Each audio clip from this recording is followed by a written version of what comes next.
Hello, I'm Dave Branson, and I'm here to introduce Mick Schwedler to the Society. But first, I would like to give you a little bit of background so that you can see how we first met and learn a little bit more about Mick in that process. I started out in my first exposure to ASHRAE in 1975 as a new student in engineering, and I worked full-time and went to school part-time. I happened to have some experience with and access to an IBM 360 mainframe computer, and so I quickly became the person of choice to do the HVAC takeoffs and load calculations. So over the next few years, I was trained on Blast by Doug Hiddle and Doe by Dale Heron and Trace and several other programs. I've been a consulting engineer now for 46 years, and I first met Mick in the early 1980s at TC 1.5 Computer Applications at one of the winter meetings. We had a common interest because I used tech support for my energy analyses, and he tended to provide tech support for those same analyses. So as we worked together with that TC and then with others and other committees within ASHRAE, we got to know each other quite well and served in a number of positions as vice president and president of the, or chair of the various TCs and things of that type. So let's fast forward now to the 2000s. Mick was once again asked to chair ASHRAE 90.1 during an important transition to global energy goals.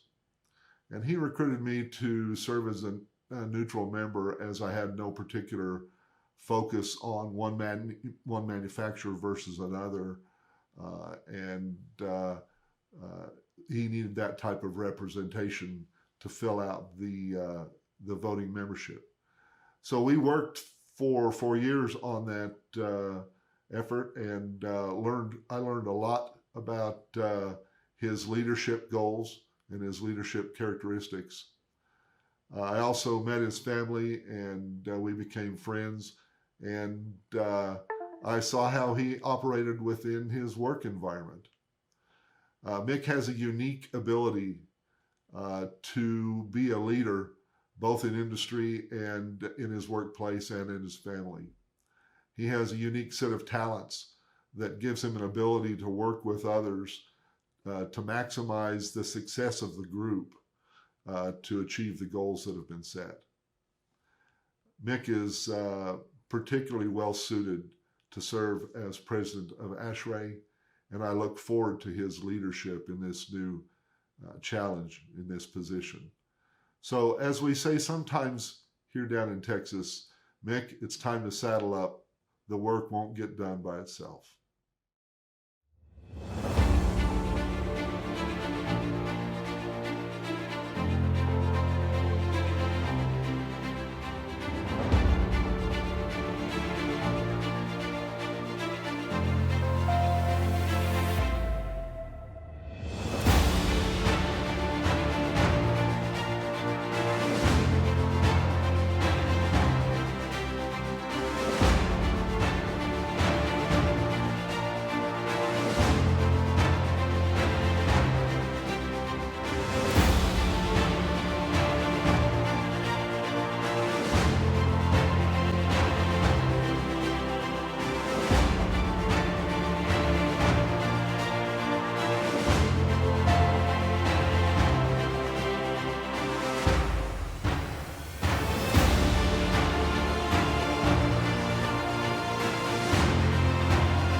ASHRAE's growth is and always has been a direct result of our members' personal growth. Today we're going on a journey, and we'll see that since its inception, our society is focused on that individual growth. We'll explore our rich history, not for history's sake, but to appreciate how our founders established 3 sets of roots to help us grow, and how nourishing these roots led to our society's global growth and impact. Then we'll come full circle to understand the importance for each of us to feed the roots today and for future generations. ASHRAE's heritage, our roots, begin in 1894 when 75 engineers meet in New York City and found our predecessor, the American Society of Heating and Ventilating Engineers, or ASHVE. Charter member Harry Crane put into words reasons for founding this society. We wanted to form acquaintances, and as many of us have found, lifelong professional and personal friendships, to exchange theories and experiences. Whether it's been in our workplace, a chapter meeting, or arguing about a new design at a happy hour, we've all done this, and oftentimes vigorously. And we get to consult and network as we learn from one another. These establish our member-to-member connections. From 1894 to today, this root of personal growth remains as a tenet of our society. We now fast forward 12 years to our convention in Chicago. On July 19, 1906, Illinois members request formation of a chapter, sanctioning the opportunity to congregate. This directly follows Mr. Crane's vision and enhances individual members' growth. This second root, known as our grassroots, is an ASHRAE hallmark, and these grassroots build upon and augment individual member growth. Special thanks to our Illinois members for your foresight. Now, our first chapter outside of the United States was chartered in 1922 in Ontario, Canada. And by 1956, we had grown significantly and organized into regions, but we were still exclusively North American. In fact, it wasn't until 90 years after our founding when our global journey really began, with chapters in Singapore and Hong Kong, then India, Africa, Mexico, Europe, and South America. Today, we are 198 chapters, with the most recent being in Peru and Libya. So our second set of roots, our grassroots, have spread, strengthened, and led to amazing growth throughout the world. Now let's pause and ask a question. How did you get here today and become part of this expansive root system? Who helped you grow, encouraged you? That is, who fed your roots? Please take out a paper and pen, your phone, or computer to make a list. Now take 10 seconds to physically list the first names of 2 to 3 people who invested in you and helped you grow. That is, fed your roots. Please make your list.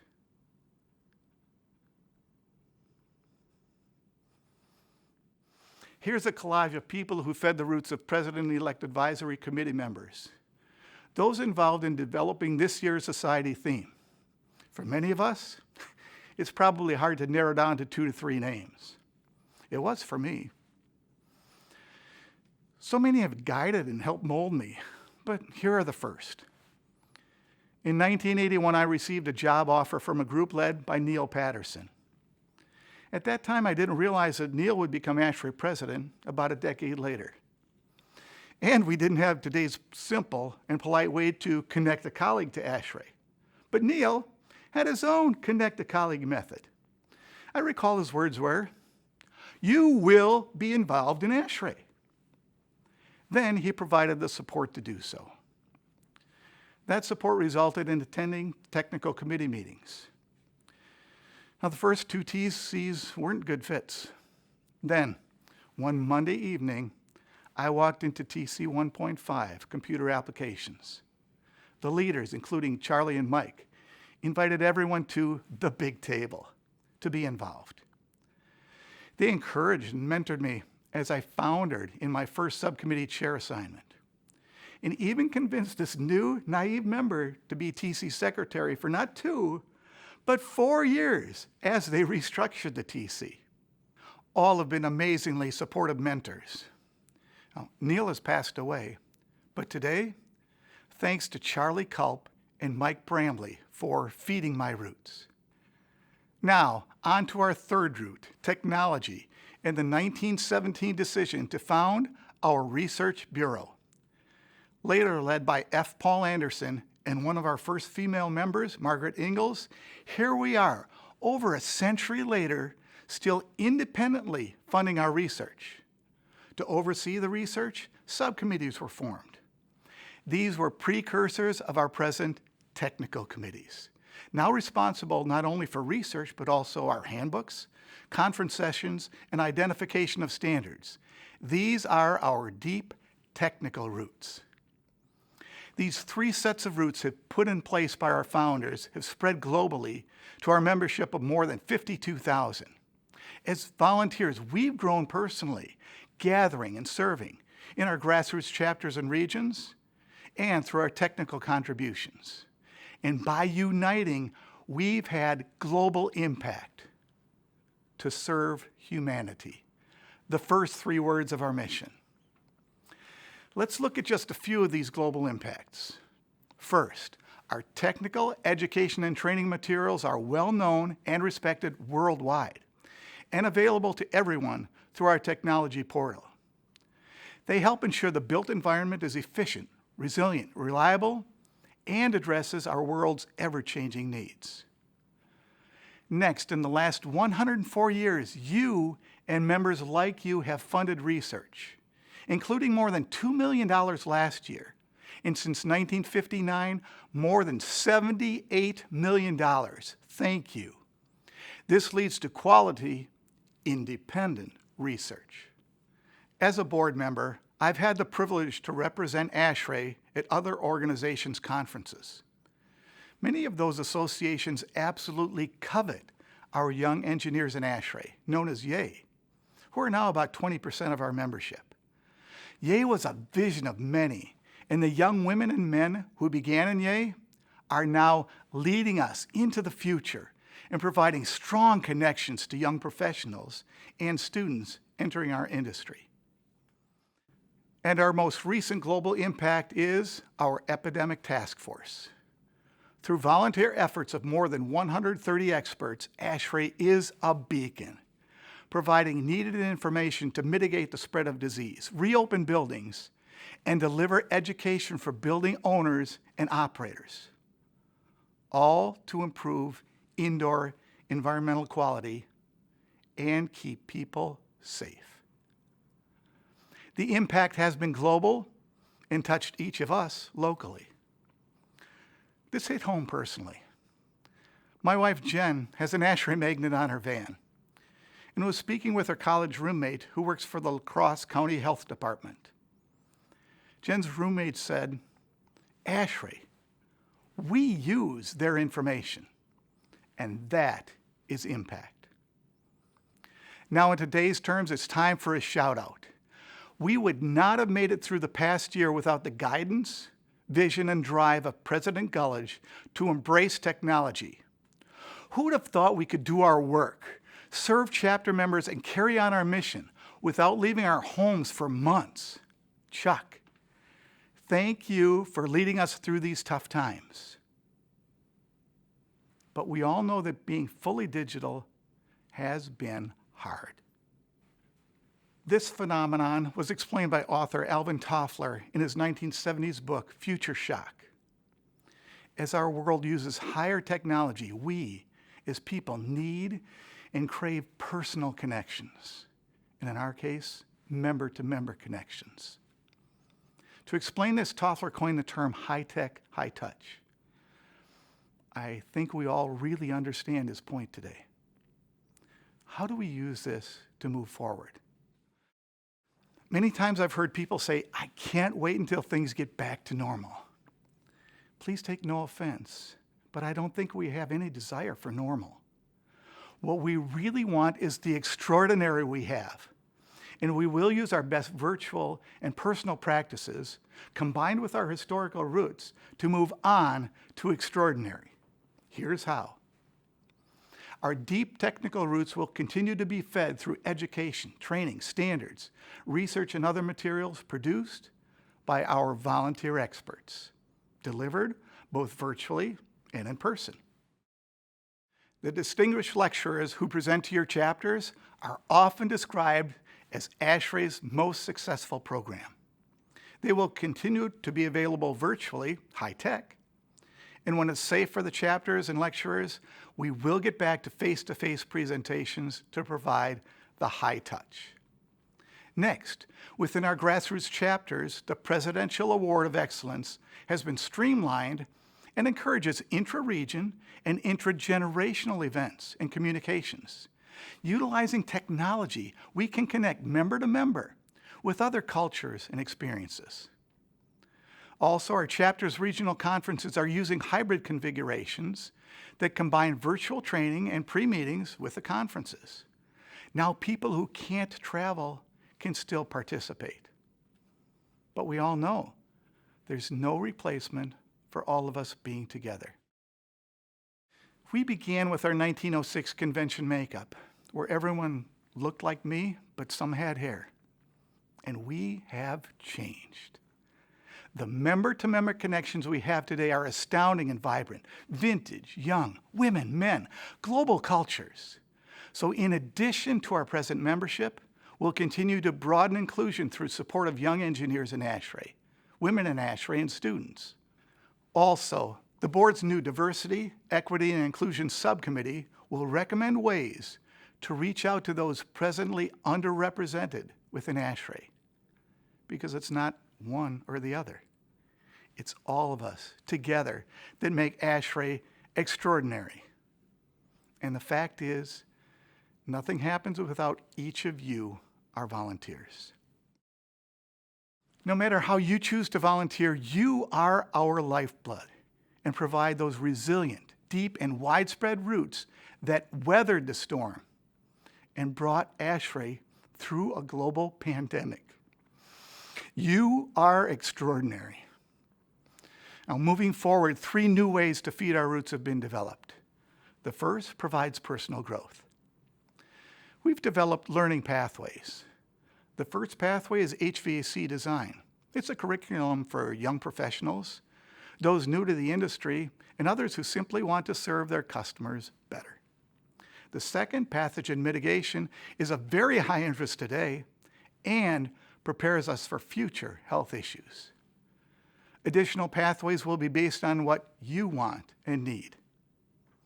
The second initiative uses technology, combined with our grassroots to connect with one another, and has 2 parts. ASHRAE is already active on social media platforms, but not all of us participate. Shown here is a picture of me being dragged kicking and screaming into Jen and my wedding ceremony. And for the record, yes, it's staged. I felt the same way about social media.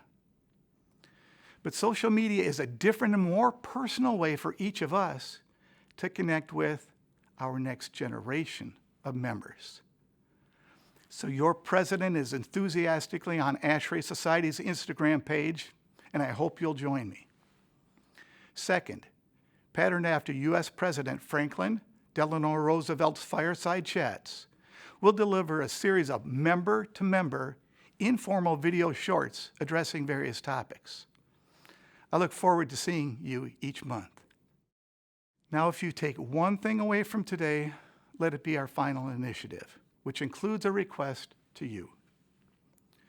Earlier, you made a list of people who fed your roots.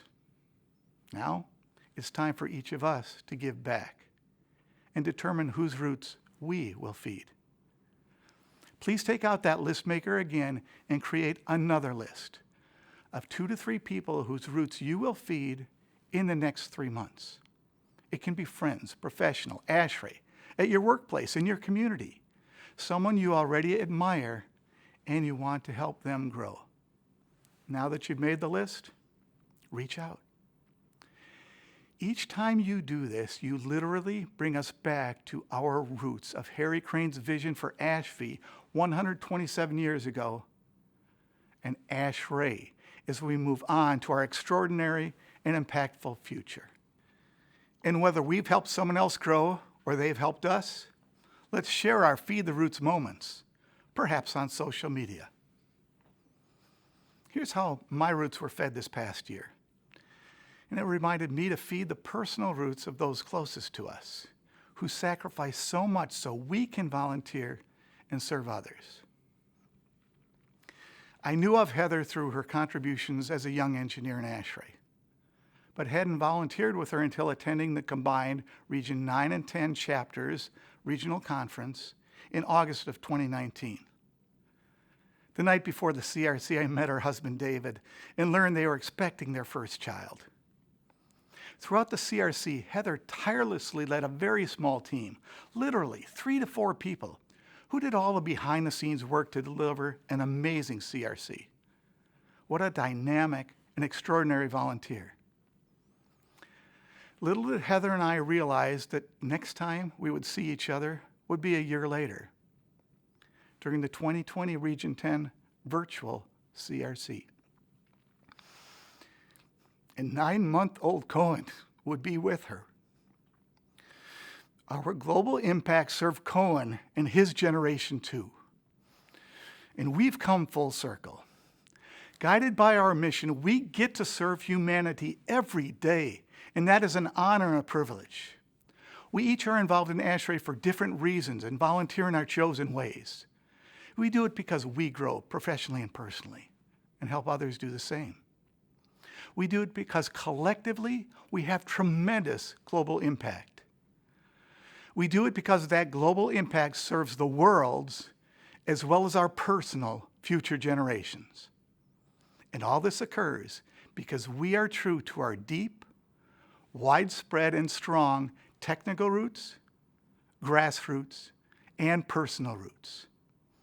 Ladies, gentlemen, feed the roots.